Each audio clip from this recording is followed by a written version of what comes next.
Michelle creating this place made a safe spot for everyone else. Before I came here, I didn't know what I was doing, and coming here, I've realized that I have a skill for designing. She helped me figure that out for myself, and also other kids from the community come in here as well and learn how to code and create and film and conduct electricity. And it's just a brilliant place, and it's like another home. I was a kid in school that kind of hated school. I was the kid that, you know, if the activity didn't make sense to me, if it wasn't relevant somehow, it didn't really connect. And so having that sense about me, you know, that experience, I'm able to work with those kids now, and we created this space with a desire to impact the most vulnerable students. So the ones that are, you know, coming from backgrounds of poverty, and the ones that are really disengaged and checking out. We've even had kids released from juvenile hall to come here and do work, and it's magic. For more stories of champions, visit americangraduate.org. Hi, and thank you for tuning in and watching the forum. I'm your host, Ashley Tate, here with my co-host, Christy Largent, and we are here with the star of the video that you just saw, Michelle Carlson, and she is the CEO and founder of the Future Development Group, and we are so excited to have you on the show. So thank you all for tuning in, and we're excited to hear about what we just saw. So tell us more about it. How on earth did Makerspace get started? Yeah. So the Makerspace at the Tehama County Department of Education was a project it came out of a desire to bring a more joyful learning process to our kids. And we had this big dream and support from the folks there to make it happen, and created the Makerspace there, and have impacted thousands and thousands of kids now over the last few months. A few months? Yeah. Oh, so wow. I know. I say a few years. I actually did too. I Thousands of kids in the past few months? Yeah. So we opened in January at the Tehama County Department of Education, and in May I created a company called Future Development Group, and went out into the world to keep that going. Okay. That's amazing. Now, I just want to say one thing that I read about you that I really liked. I'm not sure if you mentioned this in the video or not, but the way that she explains Makerspace is, she says it's a place to feed your heart and your hands, feed your mind, and feed your soul. And I thought that was really interesting, because it really does talk about the all-encompassing things that you do for children rather than just traditional education. And it's in all aspects. So that's really interesting that you say that. It should be like your motto. So how do kids come through your space, right? How do they get access? Thousands of kids since January. So this summer, I'm guessing, is when you went out and sold it to other schools, or what? How did you get all this involvement so quickly? Yeah, I know, it's crazy, right? Yeah. It's a good way crazy. Yeah, so we brought schools into the Makerspace for field trips, and we did activities with kids, and lots of schools in the county were able to participate in that. And what happened was we saw this magic start to happen. And not only did we see the magic happen, but the administrators from those schools and the teachers from those schools saw that same magic, and their kids were just experienced a level of joy that I don't think we see a lot of times in the normal classroom setting. And so they came to me and said they would like me to make that bigger, you know. Okay. And so now we have Makerspaces all over. Like where? So Corning Elementary at Maywood School, we have a Makerspace and a Maker program, so it's an elective class. Oh, that's fantastic. Perfect. Yeah. And so you've gone in and taught these teachers how to do it? Yes. Okay. Yeah. So it gets to be my work to develop the program, develop the space, work with the teachers and the kids, and really kind of bring something even bigger to life. So how does the funding on this work? Does the school pay you to come in and do that then? Schools contract with me, just like they'll contract with professional development, you know, folks out there in the world to bring in something that they need, and we work together generally for a year, and we'll build whatever program and whatever kind of thing they need based on their culture and their kids and their budget. And so one of the questions I have is, so for your makerspace that you come into a school, are you supplementing? Like if they're learning about math, are you doing something to supplement that math curriculum, like right alongside with the kid? Is that, oh really? Okay, interrupt me, just go ahead and tell me what it is. So it's different everywhere. Okay. Because I think one of the things that we kind of really pride ourselves in is being able to develop programs that fit the need. So it's not just a cookie cutter that you say, oh, this is the program and this is the way it looks everywhere. It's, this is the school, these are the teachers, these are the kids, these are the needs. Now what can we create around that really kind of glues everything together? And so at Corning we have an elective program. We have 50 kids that show up every day, and they make things, and we tie that to math, we tie it to art, we tie it to science, we tie it to engineering, we tie it to programming. So it's really, it's about life. You know, it's about doing things that are relevant in our lives, and learning happens along the way. I think that's so interesting that it is dovetailing, like the timing of this is so interesting because it's dovetailing with the Common Core, which is, as I'm watching my fourth grader do his math. See, fourth grade, he's third grade. I say, I love this because this is life. We're estimating, okay? If you have like 78 and you have 42, I'm going to estimate about 80 and 40 and come up, like we do that as adults, right? And so what I hear you saying is that you're taking those same kind of concepts of actual practical application of this knowledge into your classroom.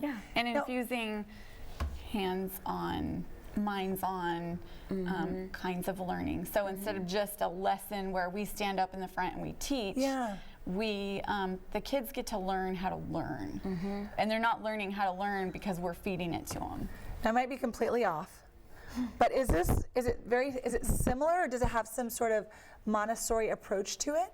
Because that's kind of the way that they learn too, right? In Montessori, like you get to go hands-on, touch it, feel it, see it, you know, involve it in your learning. Is it kind of similar to that? Similar, and I think it probably takes it one step further because you're creating. Yes. So you're interacting with these tangible things, and you're also learning how to tap into your own imagination, your own creative process, and you're using that to create something, whether it's a product or a solution or whatever. You're kind of tapping into your own power. You know, as a kid. Love it. Like you. So what was your inspiration for this? I have been a maker all my life, and I have also been the kid that didn't like school. You know, and that's a hard thing for me to say because I'm working with schools, you know. But I was the kid that it wasn't relevant to me, you know, and I couldn't memorize anything, not to save my life. So geography class I failed, history class I failed. It just, you know, and it's like you end up feeling like you're in this place where you're never gonna be able to fit the mold, you know, and luckily for me, you know, I had lots of people around me to support me and encourage me, and then I just kind of had a little bit of an attitude, and so it was like, you know, I'm just going to do my own thing. And so you know, I started out when I got married. I was looking for a wedding dress and I couldn't find the perfect dress. And when I did find the perfect dress, it was $6,000. We've all been there. And then you get to that point where you're like, okay, so we have a problem, and how are we going to figure out a solution? And well, the two options are, you know, look for a cheaper dress or figure out how to spend $6,000 on a wedding dress, or go to a costume maker and get a dress for $600 that is exactly what you want, you know. And so we went shopping for lace, and we went, you know, it's like, and then I got to make parts of my own dress. Yeah, that's really interesting. And then years later, I built my own house, you know, and my husband and I were looking for a house, and it was at the height of the real estate market, and of course, you know what that looks like. We have X number of dollars to spend, and what that's going to get us is not what you wanted. Not really livable, you know, and so, well, what are we going to do? Well, we have these skills, and what we don't have, we can learn. Right. And what a great thing to teach kids. We built our house, and when you understand how to make something happen, and you understand that the challenges and the roadblocks are things you can get around. If you're a maker and you know how to do it, you know how to believe in yourself, and you know how to use YouTube when you don't know how to do something. You know, it's really, there's unlimited possibility, and I really want to be able to share that with kids. So where do you see this going? Oh my gosh, I see us changing the world. And you actually can, because I love that you're not saying to get rid of traditional learning. You're just coming alongside it to make it, It's just, we're in Common Core is causing us to be in a transition right now. We're in the middle of a transition, and technology is causing us to be in the middle of a transition. And in that transitional period, we have this really magical opportunity to make education something where kids go to school and they love. Want to, They love So if people wanted to find out about your program, what's the best way that they could find out about it? I think they could probably go on my website. Okay, and what is that? It's futuredevelopmentgroup.com. futuredevelopmentgroup.com is the website. Okay, and that is your for-profit company, or okay, that is the hub, the foundation place for all of this makerspace thing happening. Okay. And it's kind of weird, you know, being a for-profit in a nonprofit sort of world, but not at all. I think it gives us the opportunity to be really really generous. You know, we can do work, and then we can share it out in the world. And that part we can just do because it's the right thing to do. And you're working with the right kids, and that's, I mean, you're working with all kids, but you also have where you're working with at-risk kids as well, right? At-risk youth. And I think that's, people don't care if it's for-profit or non-profit, they just want it to work and to be beneficial. Well, and you think about the children that you're impacting. I mean, it's extraordinary. Thank you so much for coming on. Thank you. What a treat this is to get to have right in our own backyard here in the North State. So I'm so Michelle, it's been awesome having you here. Thank you. And we're getting ready to take a quick break, and we're going to come back with another recipient right here in the North State. So hang with us, get a quick drink, and we'll be right back with the second half of the forum.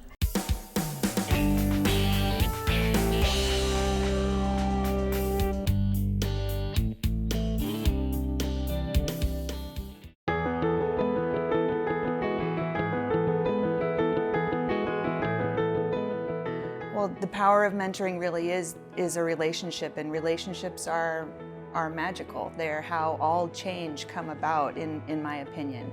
Programs are important and curriculums are important, but there's nothing like the power of a one-to-one relationship with someone. I think that in order for any program like this to be successful, people have to be able to see that your sincerity and that you truly care and have a passion for it. And I have, like I said, been very fortunate to know Melissa for a long time now, and you can tell. And when she's happy and excited about something, it radiates, and she's really excited about the program, and she loves the kids that we have in it, and it's awesome because they all feel very loved by Melissa.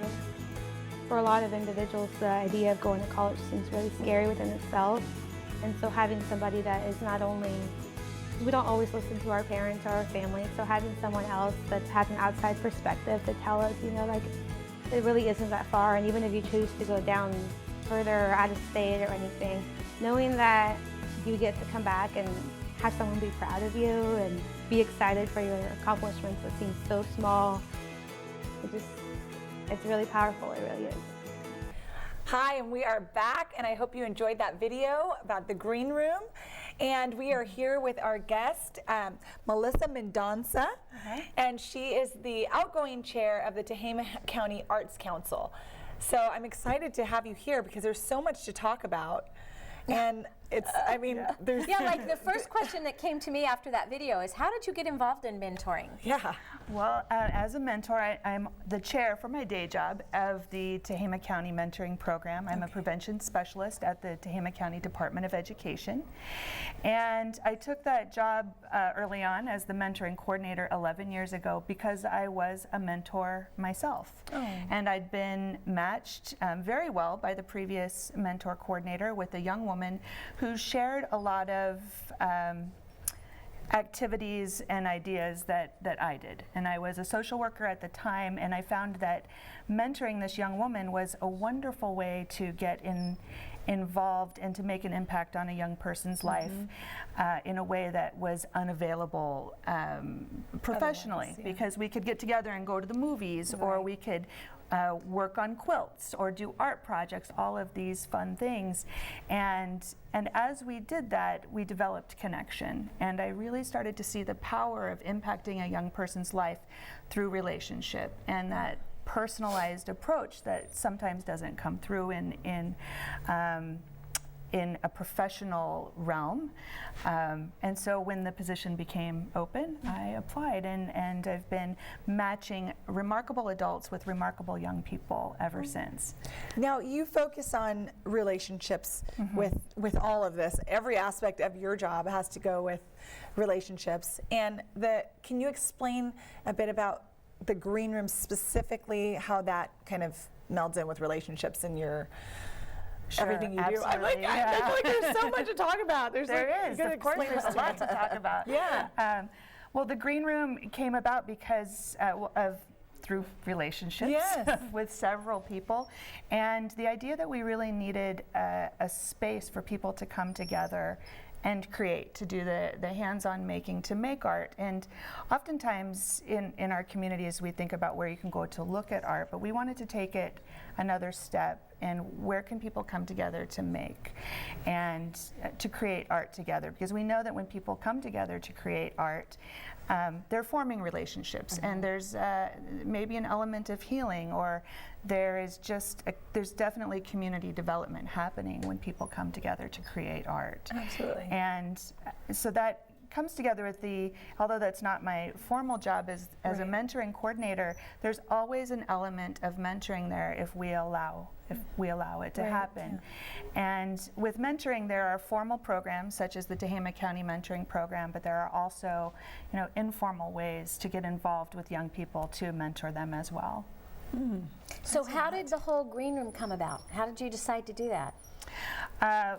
Wonderful people coming together. There was a space available right next to the State Theater, and the State Theater had purchased the building, and we're looking for a tenant that would use part of it, not all of it, because they needed the back part of it to be their actual green room for their performances. Although that's a huge building, there's very little space at the State Theater to be a green room. And the Arts Council came along with some support from Rolling Hills Community Foundation, Shasta Regional Foundation, and we decided to use the front part as a not as a makerspace, as a makerspace, but as an art studio. And to have that, it was a nice meld with the mission of the State Theater and the mission of Tehama County Arts Council, which of course supports all forms of art. So how do people, do you offer classes? How do they access that room to use it? We do offer classes. We have a website, greenroomredbluff.org, and we have a schedule of activities on there. Or people can also rent the space and have their own classes, offer their own classes. And that's nice. we have had we'll have somebody coming in who'll be offering some free classes, some are paid classes, and it's an opportunity as a community studio for the community to really make it what they want it to be. So artists can come in and teach, artists can come in and learn, people who don't see themselves as artists can come in. We have a full ceramic studio, and then it's a small space, but it's pretty mighty. We have a kiln, and we have 5 potter's wheels, and then we have space for all types of other art. So how do kids get involved with this? Like, do you work with kids specifically so that they can come in and do some art? there? Kids are always welcome. They can come in for classes when they're available. Sometimes we have specialized classes that really cater towards kids. For example, on the 10th, cartooning and animation will be available, and then sometimes I'll just bring kids in and have open studio for them, or we'll have open studio times. That would be a nice place to go if you're gonna, if you are mentoring, if you hook up someone as a mentor. Absolutely. And then they can go there and do the Have an art afternoon together. of art. Yeah, I mean, that'd be. So how long have you been open? 2 years now, just And coming what's on. been, when you think back on that, what would you say was your biggest success of, of using that space? Well, every Wednesday night there is a ceramics studio or ceramics class that happens, and we've filtered so many people in and out through that class, and that's been very exciting. And then open studios where kids have just come in to explore, and I think that's always really important as well.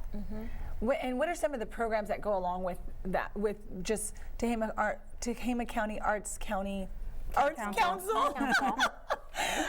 What are some of the programs that go along with that kind of complement the green room? Well, we have the annual Art Walk, which is coming up November 6th and 7th, I believe, where we showcase art throughout downtown Red Bluff. We also have Missoula Children's Theater, which happens right next door at the State Theater once a year. So we have several different programs. We have an annual children's art contest. And so we invite kids to come into the makerspace to create, but that information is also set out to the schools. That's great. So yeah, just always encouraging art to be created. So if somebody wanted to get involved either as a mentor or as an artist, say wanting to donate their talent and time, what's the best way for them to connect with you? The best way to connect with me to formally become a mentor would be through the Tehama County Department of Education, or to get involved in the Green Room, greenroomredbluff.org. Nice. Yeah. Now, what are the hours of the green room, and how do you? I mean, Staff are it there? and stuff. Yeah. How do you staff it? Well, interesting question. It's not easy. I think so. Right, it's not easy. The Green Room currently is only open when we have classes available, or when they're announced for open studios. So it's not a place at the moment where you can just walk in, 9 to 5. So it is only open when classes are available. And they find out the classes Online. at the Green Room. greenroomredbluff.org. Greenroomredbluff.org has the class listing of what's happening when. Yes. Now, is that pretty updated? Like, is it updated pretty regularly? Like, I mean, is there sometimes there's like a day to check, and then you'll see all the classes. Right. But We have ongoing classes every Wednesday night, the ceramics classes, and they start every month. And then we also have every other Friday, goes back and forth between Zentangle and polymer clay. Oh, fun. So those are standard, and then everything else is sort of added. That's class by neat. class. Yeah. Class by class. That is so So neat. about how much is a class? Drop-in Zentangle or polymer clay is only $5 per person. I hope you guys heard that. It's a fun date. Right. It'd be a fun date night. That is a fun date night. Friday evening for only $5 a person. Wow. And the ceramics class, I believe, is around $60-65 for a month, so very reasonable. So this whole American Graduate thing that we're celebrating today, how did you connect in with that, and what are your thoughts on that? Through mentoring, a lot of my work has been geared towards supporting young people to graduate high school and to have plans to move on beyond high school. And we've had some real success with mentors being able to help young people who've really had some challenges throughout their lives not only get through high school, but start to thrive and to find what they are passionate about, and then to move into higher education or into another realm where they can gain those skills. And that's really the power. And we've had some tremendous stories of adults just getting involved with young people and learning who they are and what they're all about, and then helping to develop those skills and passions so that they can then move forward on their own. What's your favorite story from that? Yeah. You think of all the people that you've been involved with, not just you mentoring, but of other mentors. There are so many stories, but I am really proud of a family of sisters that I've been involved with from Los Molinos, who have, 2 of them have graduated from the College of St. Mary in Omaha, Nebraska. Amazing. That's fantastic. And the family and I drove. We've driven, I don't know how many times we've driven to Omaha for these young women to attend college. And 2 of them have graduated, and 1 is currently a sophomore. And the first to graduate earned the highest honor, the Spirit of St. Mary Award at her graduation. Wow. And that's, I know it sounds extreme driving to Omaha, but it sounds like a wonderful opportunity. It is, and these are the possibilities when we learn, take the time to learn about the lives of young people and to really get involved. Remarkable things can happen. Melissa, thank you so much for being on. Thank what you. a great show this has been as we celebrate our own local talent. Thank you, people who are giving back and making it happen. Thanks for watching. Be sure to pass this on to your friends, let them know about it. We appreciate you watching the forum, and we'll see you next week when we come back.